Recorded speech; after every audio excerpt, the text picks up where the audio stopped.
पाकिस्तान की सह पर भारतीय मसलों में विरोध का स्वर मुखर करने वाले तुर्की को उसकी दोस्ती ले डूबी। तुर्की के राष्ट्रपति तैयब अर्दोगन ने अंतर्राष्ट्रीय मंचों पर भारत का विरोध करके पाकिस्तान का बहुत बार साथ दिया है।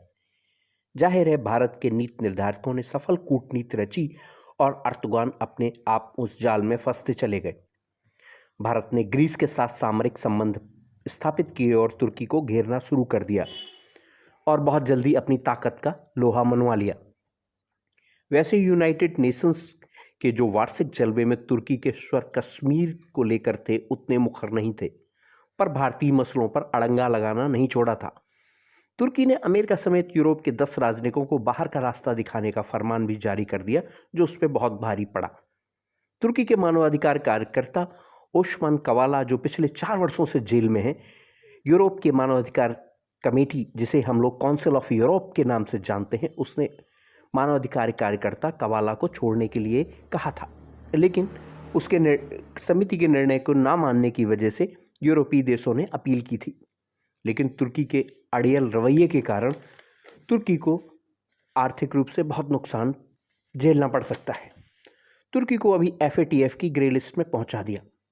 अर्दोगन को यह अच्छी तरह एहसास है कि पर्दे के पीछे भारत और उसके समस्त यूरोपीय मित्रों की भूमिका FATF की ग्रे लिस्ट में तुर्की को पहुंचाने को लेकर रही है। 39 सदस्यीय FATF के बारे में ये कहा जाता है कि ये आर्थिक रूप से एक बहुत सशक्त मंच है, जिसकी वजह से पाकिस्तान आज भी झेल रहा है। FATF के चेयरपर्सन मिस्टर मार्कस प्लेयर ने तुर्की को बताते हुए एक सीरियस इशू रिमेन्स कहकर बताया और निर्णय की गंभीरता को रेखांकित किया। तुर्की को टेरर फंडिंग समेत 8 मुद्दों पर FATF को स्पष्टीकरण देना है। तुर्की की अर्थव्यवस्था भी पाकिस्तान की तरह चरमरा रही है। उसकी मुद्रा लीरा का 23% अवमूल्यन हुआ इस निर्णय के आने के बाद और 20% इन्फ्लेशन रेट बदला। एक्सपर्ट्स की माने तो ये अब तक का तुर्की की मुद्रा का सबसे कमजोर प्रदर्शन है। एक्सपर्ट कहते हैं कि एक और आघात, वन ब्लो फॉर द तुर्की इकोनॉमी, उसके लिए पर्याप्त है। तुर्की की अर्थव्यवस्था चरमराकर डूबने की स्थिति में पहुंच जाएगी और FATF की लिस्ट से निकलना मुश्किल हो जाएगा। कूटनीतिक स्तर पर भी देखें तो तुर्की ने यदि बदलाव नहीं किए तो उसे न केवल अर्थव्यवस्था के स्तर पर बल्कि विश्व बिरादरी में भी दुर्दिन झेलने पड़ सकते हैं।